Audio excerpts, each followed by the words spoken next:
네, 이사야서는 65장과 66장으로 끝납니다.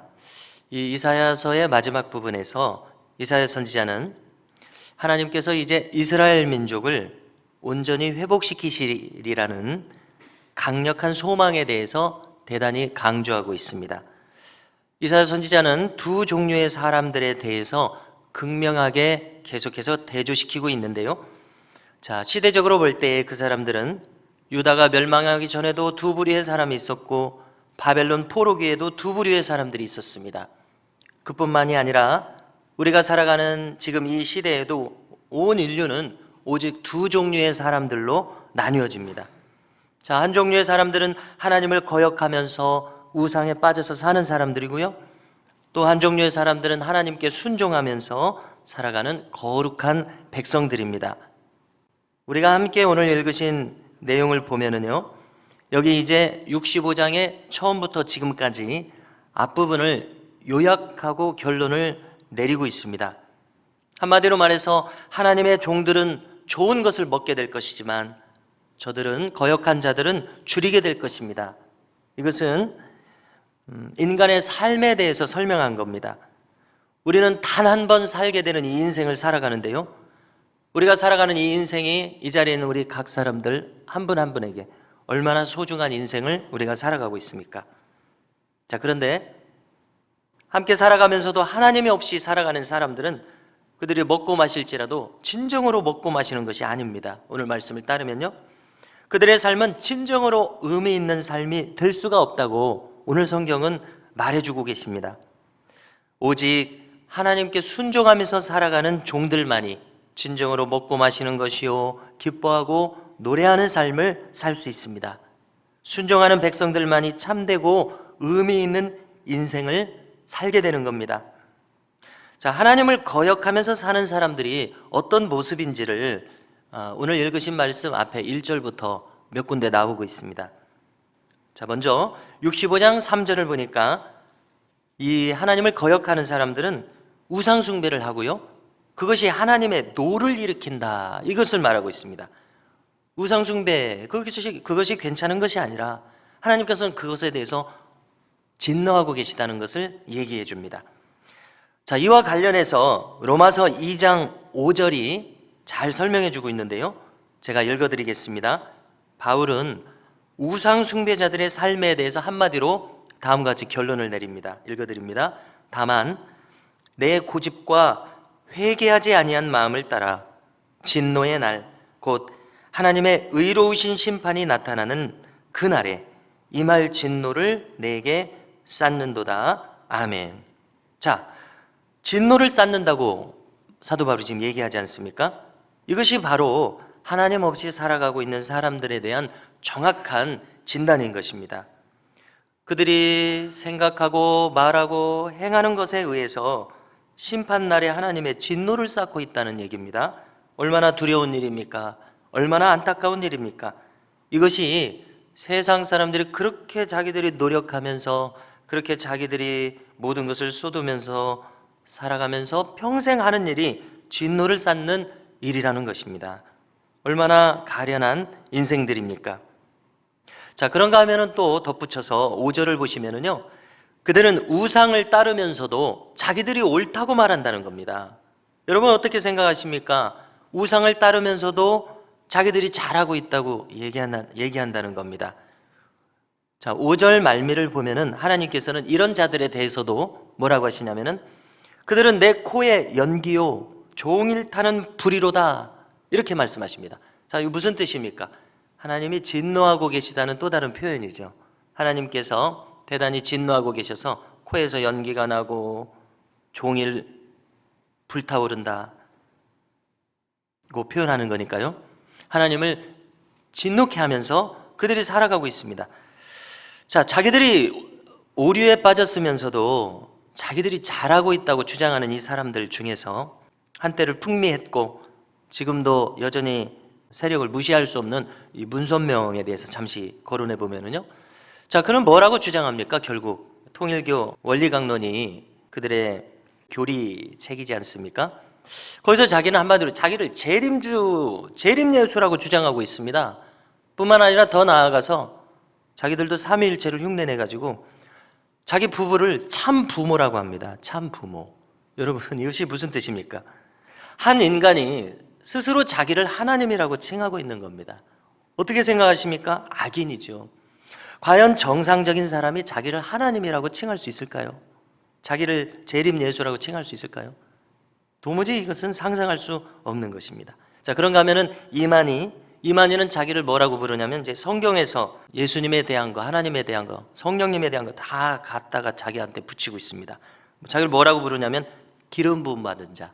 기름 부음 받은 자는 그리스도라는 뜻이고 메시아라는 뜻이죠. 자기가 메시아라는 얘기입니다.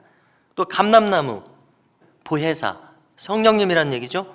약속의 목자, 그리스도라는 얘기죠. 한마디로 자기를 메시아라고 하고 성령 하나님이라고 말하고 있는 겁니다. 다시 한번 생각해 보건대 이것이 정말 정상적인 사람이 가질 수 있는 생각인가요? 그렇지 않죠. 자, 감람나무라고 하는 것은 요한계시록 11장에 나오는 내용입니다. 거기서 이제 두 감람나무를 얘기하면서 이것은 원래 스가랴서에서 나오는 총독 스룹바벨과 그 당시 대지사장 여호수아를 가리키는 말인데 사도 요한이 그것을 가져다가 두 증인이라고 얘기하고 있습니다. 우리가 바로 그 요한계시록의 그 내용을 해석한다면은 이제 교회 시대에 주님 오실 때까지 두 증인이라고 하는 것은 하나님의 말씀이 증거되는 것입니다. 하나님 말씀을 증거하는 것은 교회죠. 교회입니다. 그리고 하나님의 종들입니다. 목회자뿐만 아니라 성도들입니다. 하나님의 말씀을 담고 있어서 전하는 자들이니까요. 그게 교회이고 성도들입니다. 그게 두 증인이거든요. 그런데 바로 그 두 증인, 두 감람나무, 그걸 자기라고 가리키는 거예요. 자기가 교회라는 얘기죠. 자기가 말씀 자체라는 얘기입니다. 이 감람나무에 대해서는 전도관, 천부교 거기 따라다녔거든요. 그러니까 박태선의 주장을 그대로 가져온 것입니다. 다 자기도 이단한테 배워가지고 하는 겁니다. 자, 다시 요약하겠습니다. 5절에서 뭐라고 말합니까? 우상을 숭배하면서도 자기가 옳다고 생각하는 사람들, 하나님께서 그들에 대해서 진노하고 계시다는 것입니다. 이 교주들을 따라가는 사람들도 저는 이상하다고 생각합니다. 자기를 메시아라고 하고 하나님이라고 하는 것도 이상하지만 그것을 따라가는 사람들도 이상하다고 생각해요. 자기들도 무엇인가 마음이 비뚤어졌기 때문에 그것을 분별하지 못하고 따라가는 것 아니냐, 자기도 뭔가 욕망에 사로잡혔기 때문에 따라가는 것 아닌가, 이렇게 생각을 해봅니다. 아무튼 하나님께서는 이 자들에 대해서 진노하고 계십니다. 하나님의 진노가 어찌 임하지 않겠습니까? 자, 이것은 우상 숭배자들에 대해서 대표성을 띠고 거론해 본 것입니다. 더 교묘한 우상 숭배적 삶이 있습니다. 그것은 바로 정상적인 삶을 가장한 우상 숭배의 삶입니다. 가령 자아 실현을 인생의 목적으로 삼을 수 있습니다. 취미 생활에 빠져서 살 수 있습니다. 재산을 모으는 데 치중할 수 있습니다. 향락이나 여행 등등 인간은 무엇인가 어떤 것에 빠져서 살기 마련입니다. 자, 문제는 무엇인가 하면은 그렇게 살기만 하고 하나님 없이 사는데 문제가 있습니다. 걱정 없이 잘 사는 것처럼 보입니다. 인생 말년에 여유 있고 즐기면서 잘 마무리하는 은퇴적 삶인 것처럼 보입니다. 물론 보기가 좋습니다. 인생 말년에 차분하고 아무 문제 없이 조용한 은퇴 생활을 즐긴다면 얼마나 복받은 삶입니까? 자, 그러나 그것만 있고 하나님이 없다면 엄밀히 말해서 아무리 그렇게 잘 살았어도 그것은 우상 숭배적 삶입니다. 자, 노아의 홍수 때에 예수님께서 마태복음 25장 38절에서 말씀하시는 것을 보니까 장가 들고 시집가고 있으면서 홍수가 나서 멸망하더라, 이렇게 말씀하셨습니다. 인자의 임함도 그와 같으리라. 자, 이것은 무슨 뜻입니까? 사람들이 장가 가고 시집 가야지요. 자, 그런데 왜 멸망했습니까? 그것만 하고 하나님이 없이 살았기 때문에 그렇습니다. 하나님 없이 일상생활을 평범하게 살다가 멸망합니다.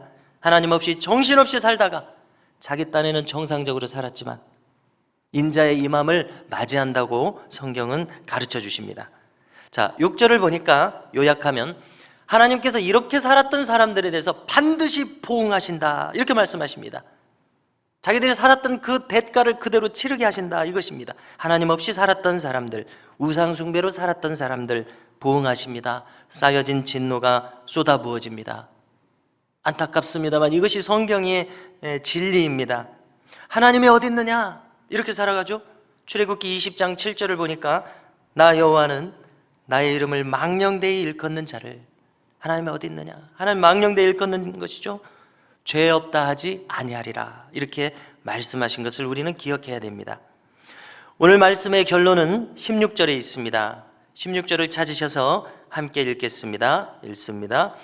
이러므로 땅에서 자기를 위하여 복을 구하는 자는 진리의 하나님을 향하여 복을 구할 것이요, 땅에서 맹세하는 자는 진리의 하나님으로 맹세하리니 이는 이전 환난이 잊어졌고 내 눈앞에 숨겨졌음이라. 아멘. 네, 마지막 구절은 이제 새로운 세상을 하나님께서 펼치시겠다는 것이죠. 이사야서 마지막 부분의 주제입니다.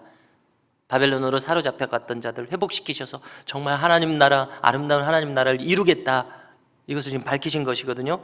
자, 그런데 이 앞부분을 보시면은 하나님께서는 우리가 이 땅에서 복되게 살기를 원하심을 알 수 있습니다.